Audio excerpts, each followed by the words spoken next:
Welcome to Sisters Inc., our podcast for and about women business owners, brought to you by Black Enterprise.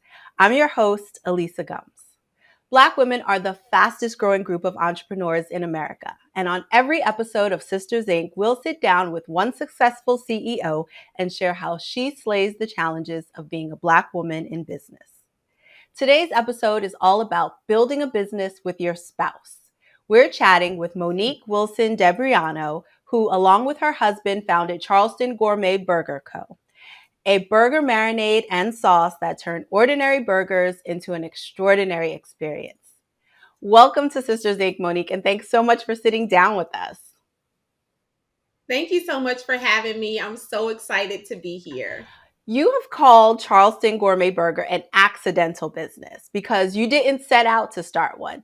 Tell us all about the origin of the company. Yeah, so I tell everyone that Charleston Gourmet Burger Company is an accidental business because it's true. We really were not trying to have a business. We started our business in our backyard at a family barbecue. My husband and I, Shavala, we love burgers so much so our first date was at McDonald's. It has continued. And so when we were having our family and friends over, he decided that he wanted to make an amazing hamburger, and by he, that means me, because he does not cook. So I'm like, okay, on top of all the stuff I have to do, I'm going to have to come up with a whole new hamburger recipe.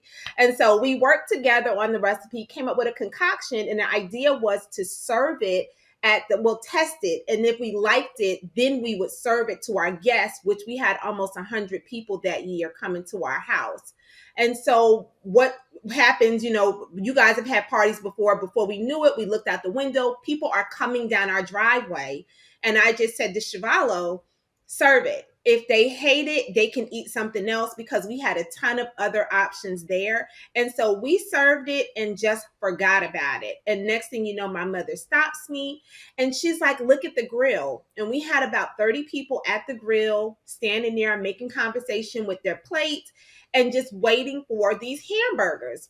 And I just looked at Shavala and I laughed and I just said, we should sell these. But I was really just joking because everybody has something that they make that's really good. And people say, oh, you got to get this out there. So I was really just joking at that point. But what happened is we really decided to take it serious. And our idea was, let's give it 6 months. If it works, we'll keep going. If it doesn't, we'll go back to how our life is now, because we lived a good life then. And so that's kind of how we looked at it. And over 10 years later, we're still going. I love that story. Whenever you have a line of people at the grill, you know you're doing something right. Yes. So back then, did you have any reservations about starting a business with your spouse? Back then, when we first got started, I did have reservations about starting a business with my spouse because I had other businesses before. I've always been an entrepreneur. He's never had a business. And so he's only had one job his entire life, which is working for New York City Fire Department as a paramedic. So he is very structured. He has to know, like, to the penny how much money is coming in every week, every 2 weeks. And I'm an entrepreneur at heart. I roll the dice. I'll go down to zero. I'll eat pork and beans till I get what I like. That's how I am. He is the total opposite. So I knew there was going to be a lot I would have to compromise a lot of give and take. So yes, I was worried because I know how my husband is. He's not a risk taker like me. I love that you're so honest about that, and a true entrepreneur. When you say pork and beans, the other entrepreneurs out there are like, yeah, I'm sure. Yep, y'all know. They absolutely do know. But Yes. it's so like, other people have that experience too, where you said you were already an entrepreneur and, he wasn't. So that means that your expectations of entrepreneurship going into it were not the same. How did you get on the same page? One, I will say I am blessed to have a husband that is very passive and he trusts me. But there was a lot of compromise I had to do a lot of compromise on my part because the type of personality I have is like, I kind of do want it my way all the time. And so what we did in the beginning, if it was something that he wasn't truly passionate about, he would say, okay, fine, you can do it. I had to kind of learn how to do that because I always wanted it my way. So I had to learn to like say, okay, he has an idea, let him have his idea, and let's do it his way. So yeah, I had to learn that, and I'm still learning there because sometimes I do slip up, so I'm still learning. At the beginning, did you two sit down, talk about it, lay out like a formal process for how you would make decisions together or how you would handle disagreements, or did that all sort of develop over time? In the beginning, we didn't have a formal process, and we really don't have one now. It was kind of like we just settled into our roles. There are some things that he's stronger in than me, and vice versa. And so going in, we did know that I'm a very techie person. I love software, I love all that kind of stuff. So right away, we knew he wasn't going to be involved with doing any code for the website or anything like that. We knew that because that's not what he does. So we kind of already, we never wrote it down or never really discussed it, but we kind of knew what each other's roles would be. I knew he was really going to be doing logistics with all the freight and stuff because he's very structured, he's very organized. So I'm like, okay, that's you do that. So it kind of came natural for us. And when disagreements do come up in the business, how do you work through them? When disagreements come up, that's a tough one because even now, I mean, I think we've gotten better because we're more than 10 years in. But again, it goes back to, what does this really mean to you? Like, do you really have to fight to the death for this one thing? Like, so it's kind of like, and we do say that now to each other, like, does it really mean that much to you? Okay, fine, you can do it. So we have gotten a lot better with not taking stuff personal. And I think that's one thing when you're married and you're having a business together, we are together 24 hours a day. We really are. Like, there is no separation. We're always together. And so for us, it was kind of like you have to learn again what's each other's strength. You can't get mad about everything and it can't spill into your marriage. So if I'm upset because I told you to send this email at whatever time and it didn't go out, it doesn't mean you're not getting dinner tonight. It just means I'm upset because you didn't send that email when I told you to. So, those things that, you do have to learn because it can get like that. And I mean, it had in the beginning, it was kind of like, I would find myself holding a grudge over something that happened in the business that had nothing to do with our marriage. And so you got to make sure that you have that line there. Yeah, I was just actually about to ask you that because anyone who's involved in a family business has to figure that part out. Like, how do you balance Yep. business and family? Or how do you separate them when it's necessary? So, like, I mean, what was that learning process like for you? I will tell you the learning process of separating marriage and business, again, is something that in the beginning we didn't know.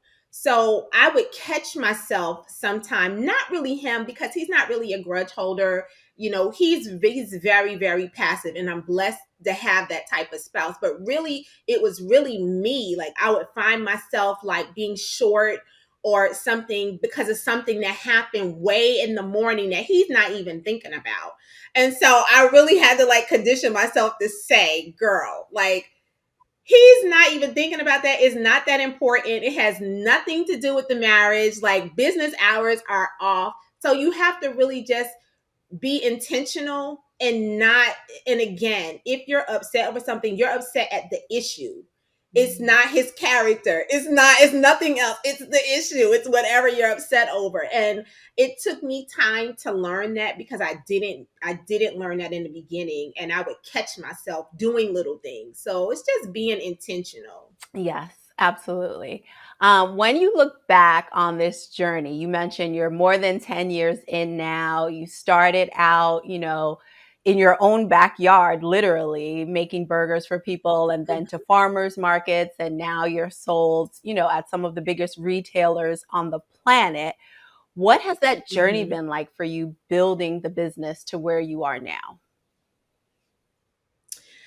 the journey for us, I mean, it's just, to me, it's still a dream. And my uncle said to me, how does it feel to have made it? And I'm like, I don't feel like we've made it. Like, we have so much more we want to do.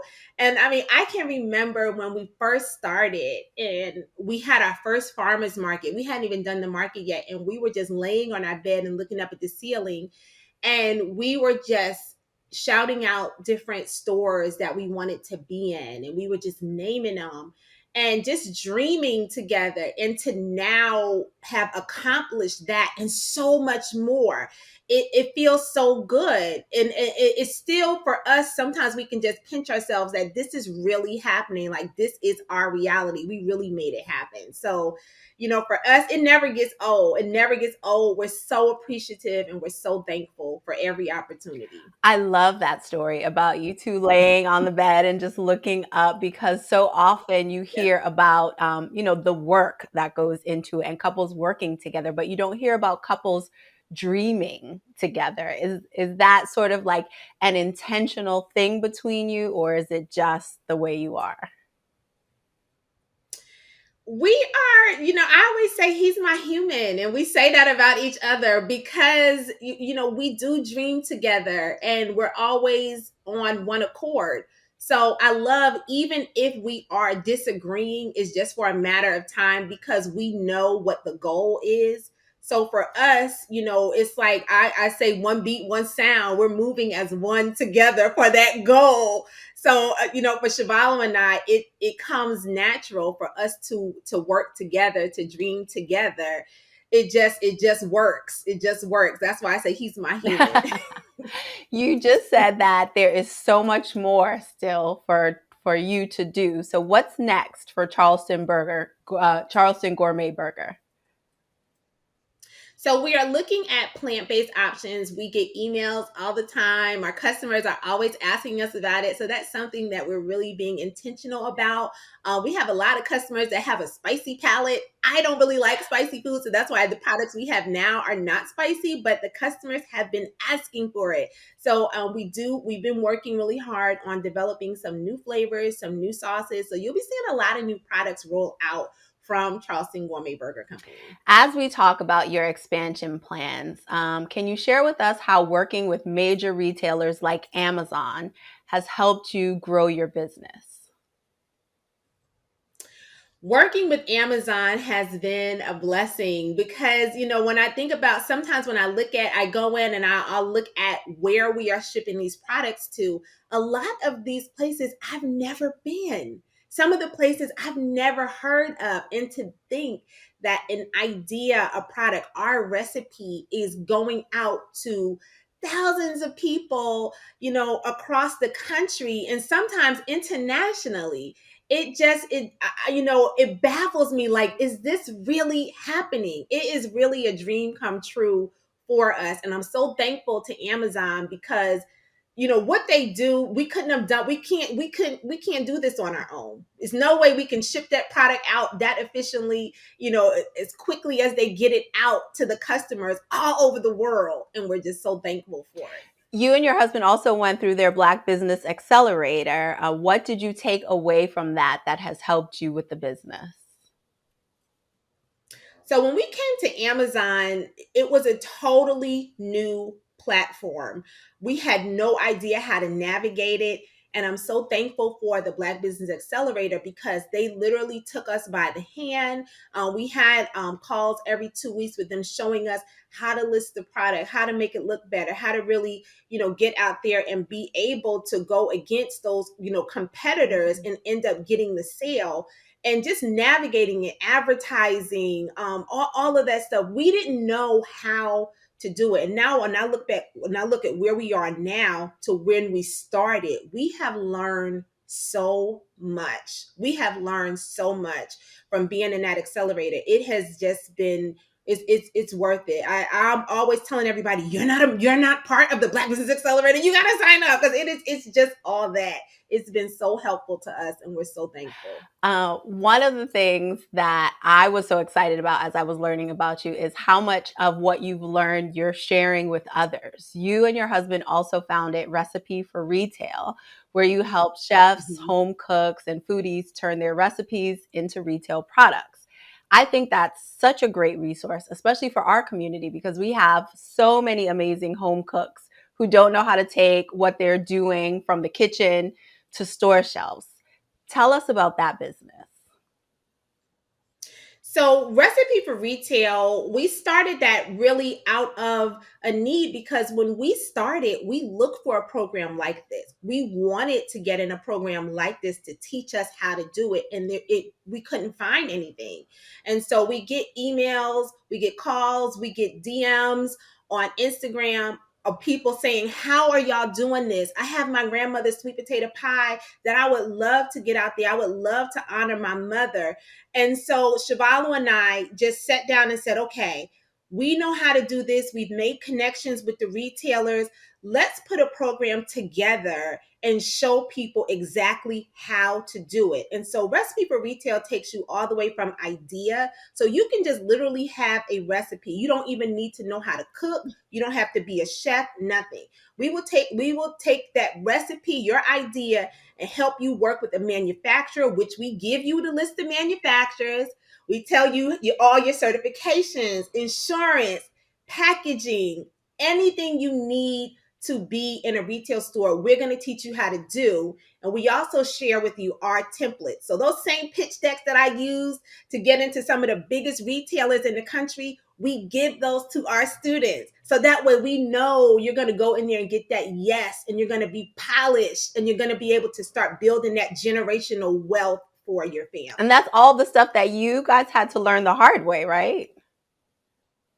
We had to learn it the hard way because when we first started, Shavalo's idea was once we knew that we really had a viable product and we had tested it at the farmer's market, Shavalo's idea was, I'm going to go to Walmart and buy one of those machines where you can shrink your food, and then we'll put it in our freezer and we'll ship it out. And I'm like, we'll kill people. You cannot ship meat through the post office. Like, you can't do that. So we had to learn how to do it. We had to go and learn how to hire someone, which is a co-packer. We had to learn there was a process to it. We had to learn that you can't go to Staples and buy food packaging because that's not going to hold up. We had to learn all of those different things, and it took us a while to do that. So Recipe for Retail is so great because all the information is streamlined. All you have to do is log into our online classroom, look at our videos, which we pre-record them, so that way you can watch it 10, 15 times to make sure you have it down.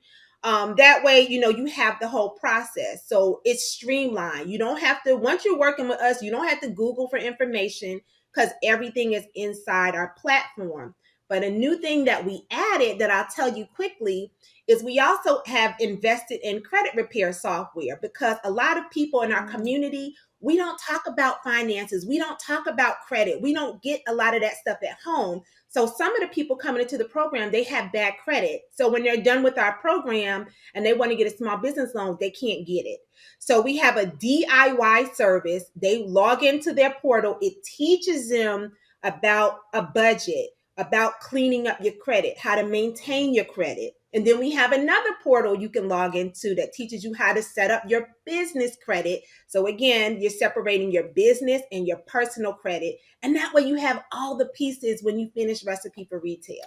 That I'm so glad that you mentioned credit and money because you said earlier that your husband wants to know where every single cent is going, and you will go all the way down to zero. Roll the dice. You are a risk taker. What are the money Yes. conversations like between the two of you when it comes to business? Since you clearly have two different approaches. We do. The money conversation. So now we're better. But when we first started, like, again, I'm when I again how I'm wired. I'm an entrepreneur, so I'm not afraid. But he's like, okay, just because we made this amount of money, we can't just turn around and spend that back out. Like this money has to go here. So, we had to learn, not by we, I'll say me, had to really learn because another thing about being an entrepreneur, I always say it's feast or famine. You can be way up one month and something could happen like the pandemic, and then you can be way down. So, I feel it's good when you have a husband and wife team because you balance each other out. And that's kind of how I feel we do. So even though I'm a risk taker, my husband not so much, it kind of we balance each other out, so I love that. It gets hard. Money is one thing that's touchy, and I would say have a good accountant, because if you can't come to an agreement, trust me, if you have a good accountant, she will get you all the way together. So hire a good accountant. If you can't come to an agreement, talk with your accountant. Your accountant should be your partner, like being able to tell you like, I don't know if you should do that. Yes, an expert and impartial. That's what you need sometimes, right? Exactly. So with Recipe for Retail, that means you've now launched not one, but two different companies with your spouse. Other than the fact that you balance each other out, what would you say are the keys to your success as business partners? I would say the key to our success is knowing each other's strengths and weaknesses. It really is, because if it's something, and staying in your own lane, I had to learn that I don't always have to be involved with what he's doing. I don't really like the shipping and logistics part of the business. He loves that. So there's no reason for me to come in the room when he's speaking with the freight company and say, why are you doing it this way, that way? I'm in my own lane. It's same like if I'm coding something, don't come in and tell me where to put that, because you don't know, what I'm doing. So, you just have to stay in your own lane, and not, again, your marriage is your marriage, your business is your business. It really is separate, even though you're married. So just keep it separate, stay in your own lane, respect each other's strengths. And and for us, that's been the for me, the key to our success with being married and actually being happy. We're celebrating our 20th wedding anniversary this year. And so we've made it 10 years of business together. 20 years So, of marriage and 10 years of business. Yes. That is an accomplishment. Yes. Monique, before we let you go, what one piece of advice would you have for other women out there who are copreneurs or couplepreneurs, if you prefer? They're running a business with their romantic partner. The one thing you wish someone had told you, back at the beginning.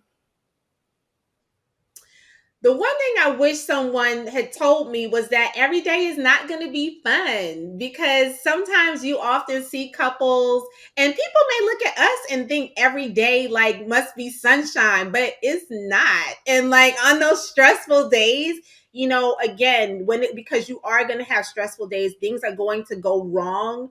I wish someone would have told me, like, and I know this probably sounds corny. Your grandparents may have said bad times won't last always. It's true. So if you're having I wish someone would have said, if you're having a stressful day, don't let it consume you. Don't take it out on your spouse. And I wish someone would have been like, I wish I would have had someone to lean on to tell me in the beginning, those little things, your marriage is your marriage, your personal is your personal. And if you're having a bad day, don't let it spill into your marriage. Yeah. Thank you so much, Monique, for sharing your small business success story. Everyone out there, please take a look at the company website, charlestongourmetburger.com. You can also follow them on Facebook at Charleston Gourmet or on Instagram at Charleston Gourmet Burger. Check out the podcast channel on blackenterprise.com to find Sisters Inc. and other podcasts from Black Enterprise editors, writers, and experts. Be sure to subscribe to Sisters Inc. on Apple Podcasts, SoundCloud, Spotify, or YouTube. And if you like what you hear, show us some love by leaving a 5-star review or put a sister on by spreading the word. I'm Elisa Gums with Sisters Inc. for Black Enterprise. Thank you for listening.